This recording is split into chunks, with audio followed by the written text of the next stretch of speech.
So how you doing? How are you feeling the energy? Are you feeling the geomagnetic disturbances, like the energy coming in? I find it really strong. I got up this morning and after 2 nights in a row, really not sleeping well and feeling lots of shifts in my body, I went and looked up the KP index to see where it was at. And it, not today, but a couple of days ago, mainly the 27th, it was high. Almost 7. It's measured between 0 and 9, 9 being the highest, so 0 being the lowest. And when it gets higher, you kind of have an idea it's higher because we have all these beautiful auroras. However, when we feel it in our physical body, it can be uncomfortable. So I thought, wow, this is a great thing to talk about, because I'm not sure if people are aware or if they understand how it can feel as it moves through your body. So we have solar winds bringing like streams from the sun, like, so the streams are full of particles that the sun ejects, and then as it comes down and through, eventually it hits our physical body. The sun is how we upgrade. So I was going over where I was feeling it in my body, and the 2 nights I had 2 places that it was extremely strong. So I was looking at my chart, and it's fascinating how I made the connection between where I was feeling it in my body and where I've done healing in the last few years, where I've been working on healing, and how we have these high energies coming in, and it's like blasting the remnants, the lower, dark, dense energies, that it's time for it to go after the healing, and the sun is helping that move it through. And when you look at your chart and you can see the actual area connected, it's amazing. So each sign is connected to a body part. So you would look at your chart if you were trying to, just understand it. And if you're feeling energy move through your body, you could look and see, well, what does that body part, what sign does that cover? What part of my body am I feeling energy there?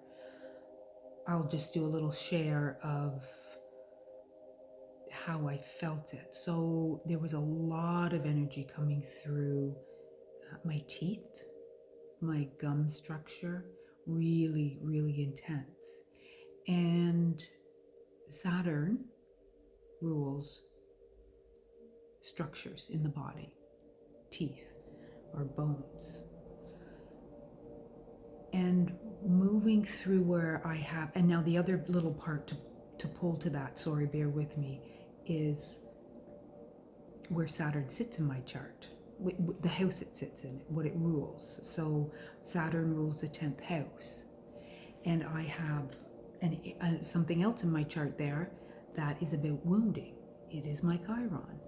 So all the effort and time that I've been putting in understanding Chiron and working through and understanding what wounding is and learning about it and releasing it, as these strong winds, solar winds, come through and penetrate our body and release it, it's just such a confirmation of really clearing out any residue left that needs to go. And then the other part is my lower back, which is the lower back. Libra rules the lower back, and my sun sits there in Libra. So that's also where I have felt a lot of energy moving through. And so it's just, even though it's uncomfortable and it's hard, well, I don't know, I guess hard isn't the right word, uncomfortable. recognizing the energy that's moving through and what it's releasing is it just feels like the gift at the end of, whatever you've been through. I feel like if you have a lot of energy moving through and you're not quite sure and you're not understanding it, this might be helpful. This is not medical advice at all, disclaimer there.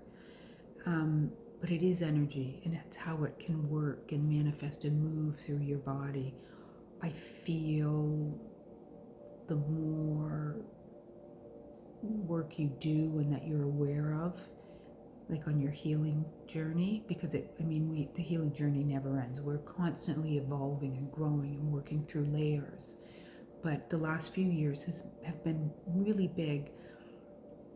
I think 2020 really ushered in that time, if we chose to look at a lot of things, whether it was mental, physical, emotional, spiritual, all those areas while we had the time. Well, not everybody had the time. I'm not saying that, but people that did, or if you chose to, feel like it now is kind of almost like a culmination of any effort or work that you might have put in to try to work through things. When I got up this morning, March is a big month, and I was, tuning in with my own team, and I heard a grow and glow month, and I was just like, oh my goodness. And then after I sat and all of this came up, I was like, wow, that's so true. By the end of the month, we're going to be glowing. So that doesn't mean the month is going to be easy. We definitely have some big changes coming, big energies, I'll say. And they affect everybody differently because we all have our own chart. But when we can anchor into ourselves and we can connect with ourselves and really know what's going on, it just really, it feels safe. Because I'm not saying that this is all, bubblegum and fairy dust, because it's not. But it definitely feels like it's on time, and that if the more we tune in, the more we know, the more we understand, and the more we are in our own energy. And the universe just supports that. So, I'd give you a question. I wrote this down, like, where are you feeling it? Where are you feeling these energies in your body? Or if you're feeling energies, do you understand what they are? This is where we ask questions and wait for the answers or to feel them. This dropping down into our heart is really crucial. I just watched the March energy update that Jamie Butler did, where Maitland comes through and talks. It's one of my favorite things to watch. I just love Maitland. She's just this breath of fresh air. And there's many ways to move through a month. And she, in this video that she does every month, this update, she gives you like tools to help. She talks about what is the chakras that are challenged, the chakras that are supported, and the chakras that are needed. And she gives like a little group of things that you can use that help support you.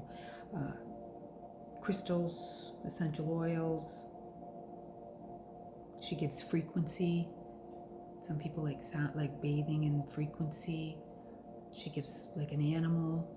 And so it's whatever you're called to. So I invite you to watch that. It's very grounding and helpful, very helpful. So I wanted to share this. I wanted to bring it up because, I don't know, knowledge is power. And I know I kind of had a lot of things there. I might not have pinned it together quite as eloquently as I wanted. There's just a lot of moving parts. And I'm working on my connecting it in a better manner. But yeah, there you have it, grow and glow. It sounds like a spa thing. Today, Venus went retrograde. That's a beautiful thing. Really good time to sit back and, reassess. She'll be there for 6 weeks. April 12th, I think, is when she goes direct. Not everybody likes to have retrogrades. We live in a world where we don't want to stop.